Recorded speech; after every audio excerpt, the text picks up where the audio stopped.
Okay, and we're live with Fiona Stevenson, aka Fee. How are you today, Fee? You okay? I'm all right, thank you. How are you? Yeah, I'm not too bad, not too bad. Great home that you've got, by the way, loving it. Thank you. So what the reason we're here today, Fee, is obviously to talk about cancer and the effects of cancer. Now, you've not had cancer once, have you, Fee? No. How many times are we talking? 8. How many? 8. 8 times you've had cancer. Yeah. Okay.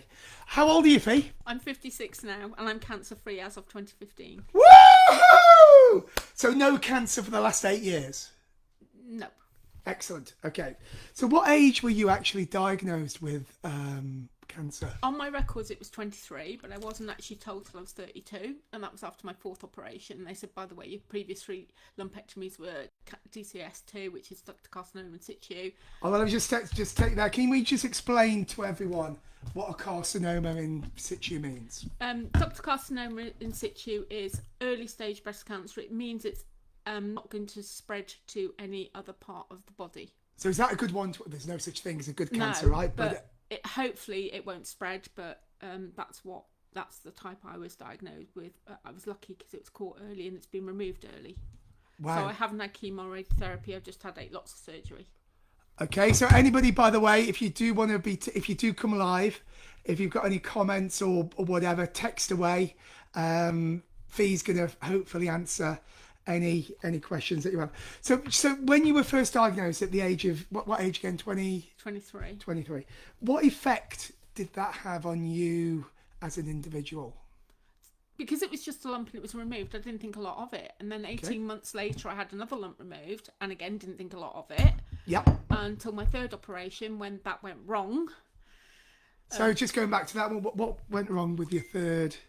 Registrar did my operation, stitched me up and hoping for the best, and I'm a little bleeder on the table, so I bled a lot. Oh gosh, okay. And he stitched me up and hoped for the best. Unfortunately, I had a hematoma, and I also got MRSA, and the wound... Whoa, let's come back a bit. What's a hematoma? Tell me what a hematoma means. It's like a massive... Oh, come over here. Actually, that's better. You can see me better. It's basically a big bruise that's full of blood. Okay, and that was caused by... The operation. Okay, so that operation wasn't a success. It was, because it got rid of the tumour, but it left me with a hematoma which burst, and I had MRSA, and I just passed my driving test 3 weeks before the operation, so I wasn't allowed to drive for 8 months. Oh gosh. That was still working and had lifts to and from work, but it was quite daunting, because the reason I wasn't allowed to drive, because the seatbelt would have gone over the side of where the operation site was. Okay, yeah. And I could have claimed for a exemption for the seatbelt, but I wouldn't have been safe, so I ended up putting the seatbelt the other side as a passenger, so it wasn't a problem, so I wasn't going to risk my life not wearing a seatbelt in the car. Okay, so after that first, so you've had the 2 so far.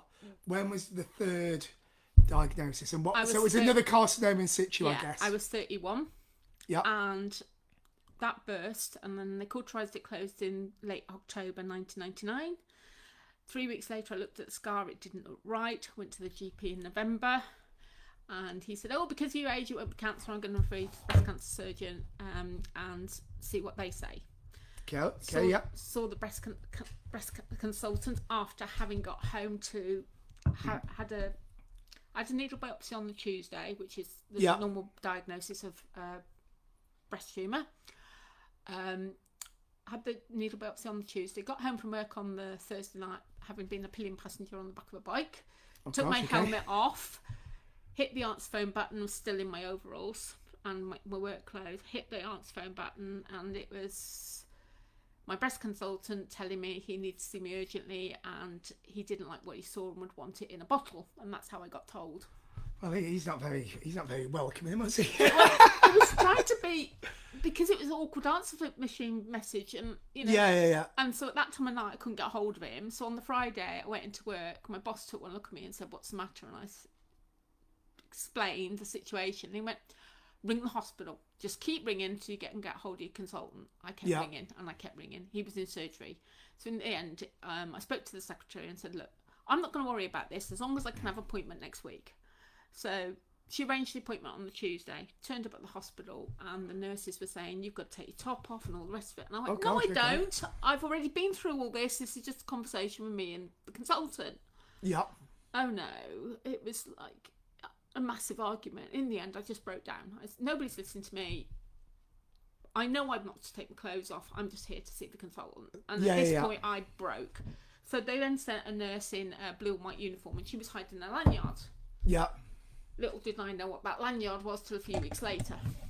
So she came in, held my hand and said, what's going on? She said, I gather you're distressed. I went, yeah, I'm very distressed. They're asking me to take my top off and I know I don't have to.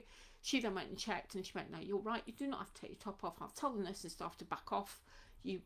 I will sit with you while you have your appointment with the consultant. Okay. So I was firm but fair. Firm but fair, that's the best way to be in life, right? And then the consultant came in and said, I gather you got my answer phone message. I went, yes, I did. Couldn't you have left it a different way? And he said, what time of night did you get it? And I told him, and he went, oh, so you were fretting on the Friday? I went, yeah, a bit. I said, I kept trying to... He said, sorry, I was in surgery all day, and it was mammoth surgery. I went, yeah, I know, sorry.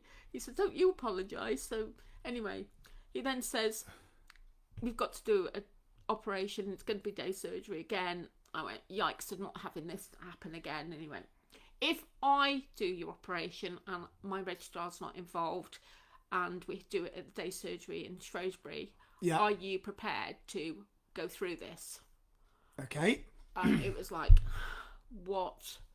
So took a lot of persuasion because of what's happened with the third one. Yeah. But he said, I'd much rather see this in a bottle than you. And I went, okay. So if you can guarantee you're going to do this day surgery, I'll have it. So he said, yeah. So that was arranged for the following week on the Wednesday.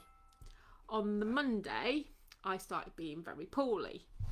Yep. I was being very sick, not very well. So I rang the nursing staff and said, I'm being sick. I don't know whether he still wants to do the operation, blah, blah. Yep. So I went into... They told me to turn up on the Wednesday anyway. So I turned up at the day surgery unit early. The consultant came through and said, how are you? He said, have you stopped being sick now? I said, yes. He did the operation and I got the results 2 weeks later. It had been ductal carcinoma in situ, but they'd removed it all. So when you've got the carcinoma then, just to interrupt you there. Yeah. So if it's all removed, that means all the cancer has gone, right? The lump has gone, yeah. The lump has gone, so there's no more cancer, it can't spread. Yeah, so how come it kept coming back? What's the reason? Because yours came back how many times? Altogether in one side, I had it 7 times and then it went into this side. So you had 7 times in the one? No, yeah. Okay. So with the... sorry about that, my phone's going ping, ping, ping. And again, PPP. So when you had yours done... Yeah. So you've had 6 times, or then you've had... Tell them what you had. After my 6th lumpectomy, I had a mastectomy on the left side. And what a mastectomy means? The left breast was removed completely, entirely, and lymph nodes removed as well. Gosh, okay. Wow. And then you had... Right hand side in 2015, right mastectomy gone. Why did you have it done on the right hand side when it's only been affected? What was there a reason for it? Go on. I had DCS in the right hand side as well. Oh, Christ. I tell you what, I think her nickname's Lucky. Wow, okay. I've been very lucky in that I found it early, and what caused my first lump was wearing an ill-fitting underwired bra. So my advice to everybody is make sure, whether you're male or female, your underwear fits your bits, because if you think about getting new shoes and they form a blister or a lump, that's exactly what can happen. So that's quite contentious, because I know somebody who... I spoke with them today. Yeah. And they said a cancer cannot be caused through ill-fitting underwear, but you're stating it can, right? Okay. There you go. You've heard it from the lady first. This one over here, Fiona. So I learnt the hard way. So my message to everybody is make sure your bras fit your bits, because, as I say. So did that cause the cancer, or does that? It aggravates the cells. So it aggravates the cells, which can then cause cancer. And is that have you been told that by any... Yeah, it was a health professional that told me. There you go. You've heard it here first. So wear good fitting underwear, both Yeah.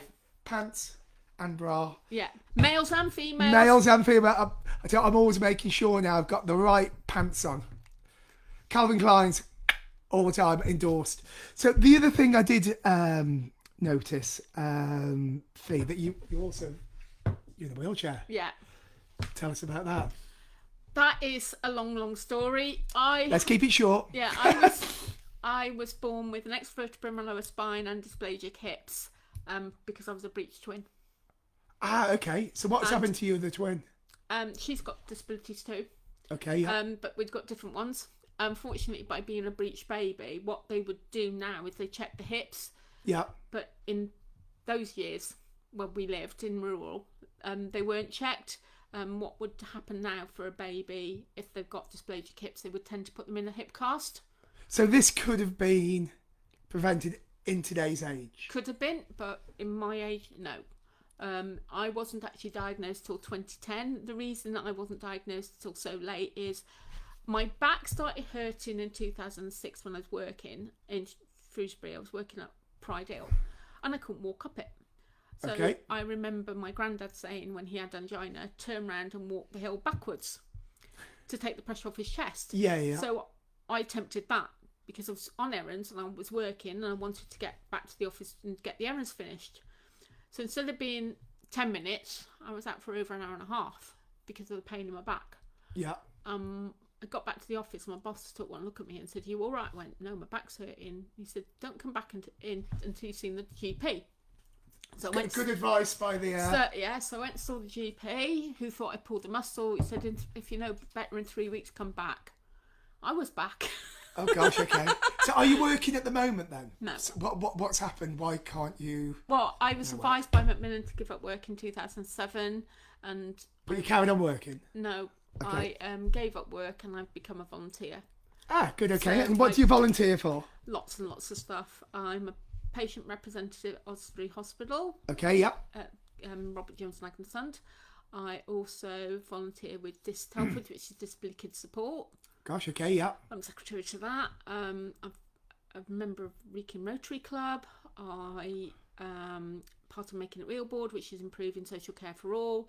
I'm the vice chair of Local Access Forum. Yep. And I also speak for Macmillan and I'm ambassador for cancer research and Odyssey Cancer Charity and other charities. Is there anybody that you don't work for or volunteer for? Hi, you're right. We've got the carer just come in now as well. Say hello. Hello. Hey.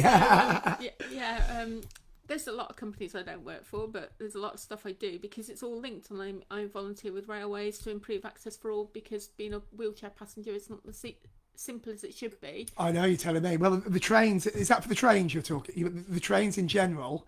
I've just been doing a TV show, which most people know.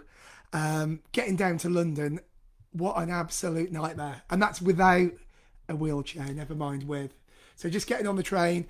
I know people that were going from London back to Leeds having to sit on the floor. Yeah.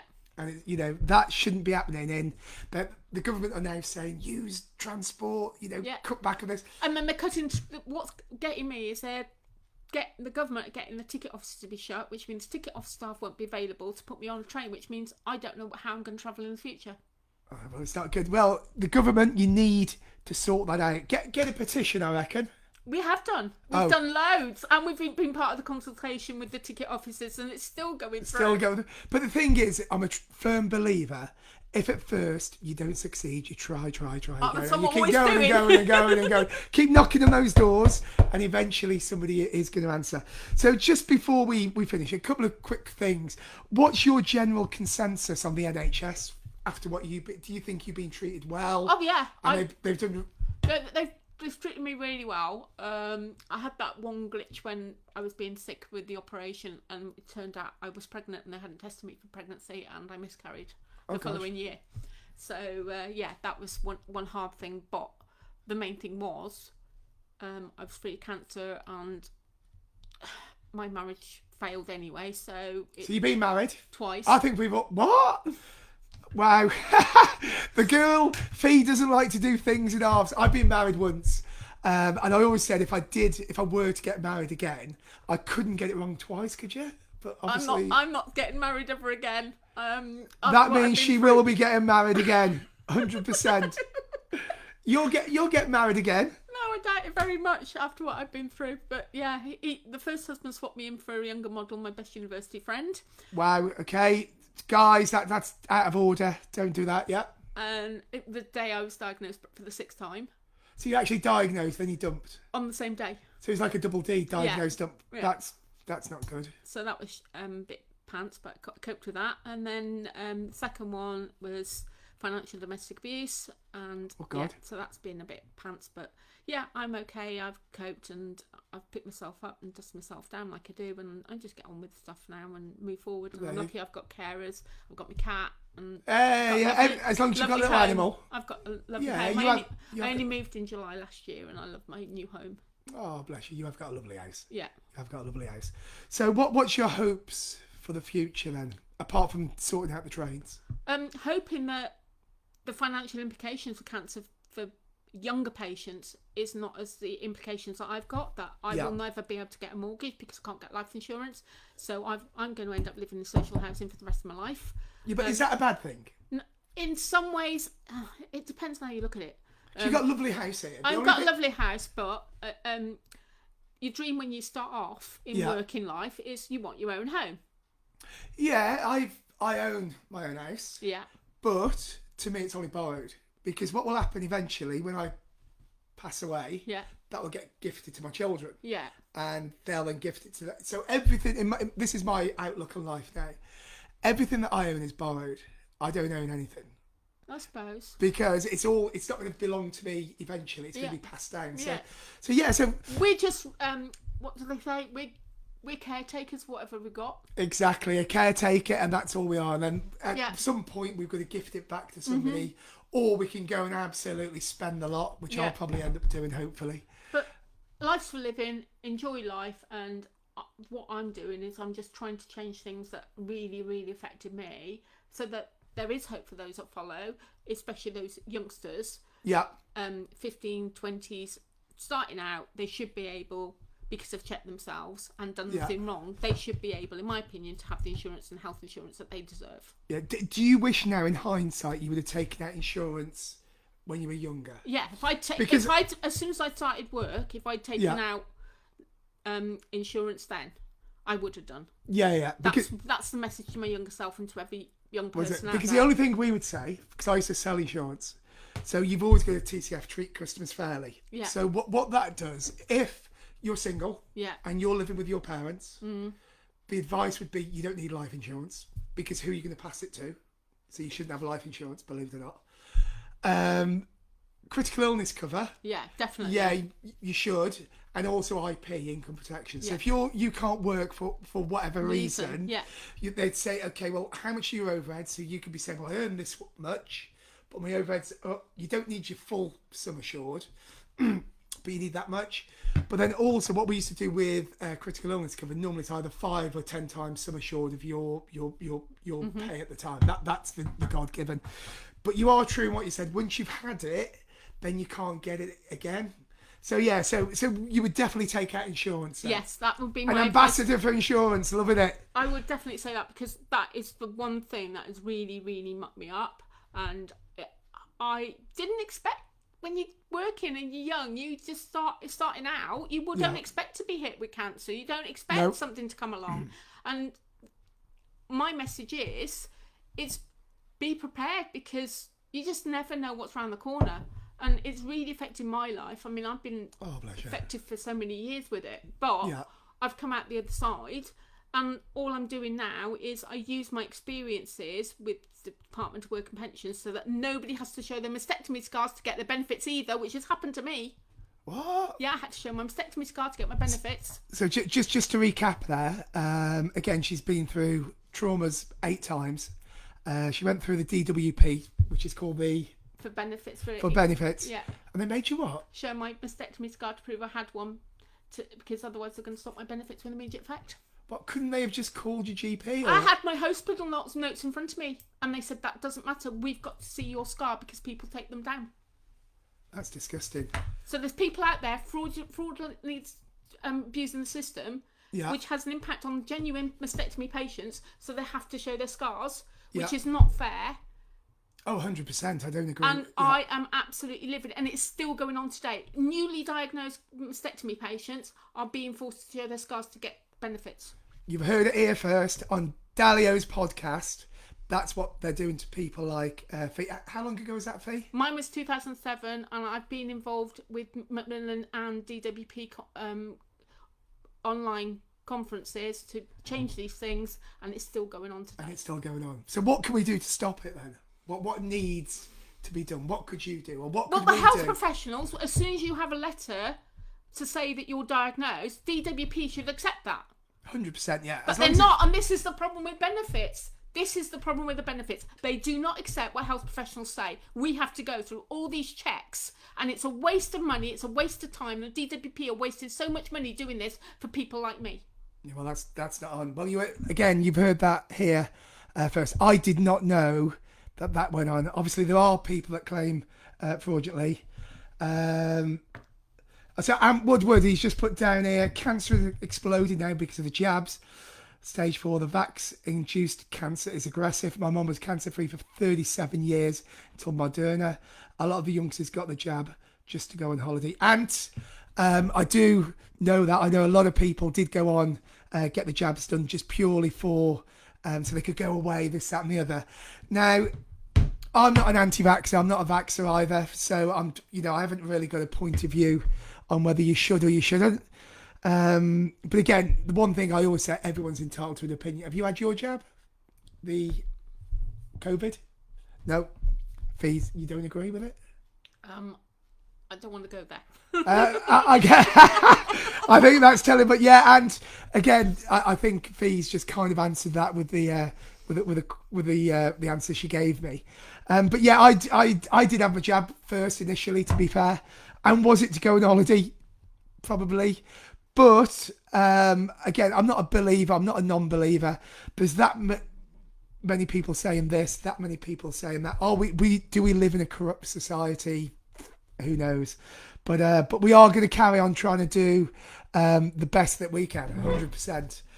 Sharon McNulty, have you got any opinions on cancers or anything to do with DWP? Anybody else on there? I don't think there is. They're watching though. There's a few watching. Anybody who hasn't watched, by the way, please leave any comments down below, because what I will be doing is I will be coming back in a few weeks, come back to Fee, because I think there's quite a few things that we haven't touched upon. Is there anything else that you'd like to leave us with, Fee? I feel as though I'm your best friend calling you Fee. That's fine. Yeah, just look at the positives in life and enjoy life as best you can. I mean, there's days when it can feel like pants, but if you can look at the positive and just be able to get out of bed and do things, that's better than not doing anything. And I'm lucky because I've got a great team of carers, I've got great support, and I've got my cat, and she keeps me going. Oh, Sharon, so sorry. Sharon McNulty Jones lost her hero this year. Oh, God, it's not right. Lost to what? Her hero to cancer. Oh, no. Sharon, it is a load of, excuse my French, but yeah, it's a load of shit. Cancer's the one thing that there's not one person that I don't know who it's either who've been affected by it, or have been affected but not with themselves, if that makes sense. You're with me. Yeah. My father, he was one. He died. Oh no. Didn't know that it was cancer initially. He kept complaining about all the pain he was in and all this kind of stuff. Cut a long story short, we had a biopsy after he died, and he did have lung cancer. So when my dad was there saying, he doesn't want to be here and all that stuff, that's heartbreaking, to be fair. God. And it is disgusting showing your scars. What the hell? You've got a note from the doctor. Why not pick up the phone, call the doctor? If they don't believe somebody, phone them up, say, look, I'm here with Fiona Stevenson. Here's a date of birth. This is what should be done. Why? And this is what the DWP are doing. They're wasting so much money with these assessments, and then they're turning people away from not getting their money, and they deserve it. Exactly. So there's people that do deserve. We all, some points, a lot of people will claim. Again, some people, never do. But those people that are claiming, and it's bona fide, pay them. We live in a society. We're not a dictatorship. We're not the Philippines. We're living in a society whereby that money, not so much evenly, but if there's people out there that need it, why not pay those people that need it? And I think fees want it. I've seen this lady. She's not a cripple, but you're not in a good way, are you? I do count myself as a cripple, yeah. Yeah, she can literally walk, but in a fashion. Yeah. And my heart goes out to her. But guys, anything else that you've got, do look. We've got more to come. We're going to be doing these podcasts at least 2-3 times a week, and it's topics that affect everyone, and it's all about either local people, the unsung heroes in my book. That we can talk to, get their point of view, get their opinion. Seven Hospice was the biggest blessing to my family. Bless. Seven Hospice helped me, and you wouldn't believe this. They do more than palliative care. They actually do lymphedema treatment and lymphedema sleeves and stuff, and they assess lymphedema patients, and they refer them they do prescriptions for lymphedema sleeves. So again, would you give money to the Seven Hospice then? There you go. So do donate. I know a lot of people say about charities, they only get 10p in the pound or whatever. But the bottom line is whoever's running that charity does need to be paid. So, so he's not going to be taking all of the money. And once you've been affected, same as like Sharon's done, you've obviously been affected. That's one of the charities which I guess are close to your heart. So 100%. Yeah, put and the Children's Hospice as well, Hope House, they need the money too. They need the money, the Hope House. There you go, you've heard it before. Anything else that we can help with or whatever. So, Gavin, I'm going to have to get rid of you, buddy, because I'm on the phone. And the other thing I do is I help ladies who are currently going through treatment by making crochet shawls through Swimming After Surgery. We donate them free of charge and post them out to them. So say that again, you do? Crochet shawls. Or blankets. Can anybody do this? Yeah, anybody can. Anybody. And if you've got skills to crochet a blanket or a shawl... if not, female teacher. If you know somebody that needs them, let us know. We make them and then we post them out free of charge to anybody that needs them, because while they're going through treatment, they might feel cold, but they can't put a jumper or a cardigan on, so they can put a shawl on or a blanket over their shoulders and throw them off as and when they need. So even if you don't want to give any money, what about giving a little bit of time? What does time? Time is the only commodity in the world that we can't buy. Anything else within reason can be bought. However, if you can just adapt that little bit of time, crochet. Fee will even do an online course. We'll get her to do an online crochet course, right? And anybody who says no, remember, I'm a firm believer, no such word as can't. Yeah. Take off that T, yes we can. If this lady can do it. The way I learnt to crochet was through the Jane Sargent Foundation, which is a support group for patients and their families in Telford. They were doing butterflies for a fundraiser. They taught me how to do the butterfly brooches. I make them, and we sell them for £1 each as a way of making funds for Jane Sargent. There we go. So what we're going to do now, that's the amazing Fiona Stevenson. Woo! There's my Fifi. But thank you for coming in, guys. This podcast is going to get bigger and better and bigger and better, 100%. Like we said, we're going to be interviewing normal, everyday people, but everyone in this world, I don't care if you're famous, infamous or whatever, we've all got a story to tell, and I'm all ears. So anybody else who wants to come on, we can either come over to your house, you can come over to my house, we can do it over the internet or whatever it may be, but keep your ears peeled. Love to you all, and we're going to say goodbye to you now. Say goodbye. Woo! Fair play, that's awesome. Lindsay, in the living room is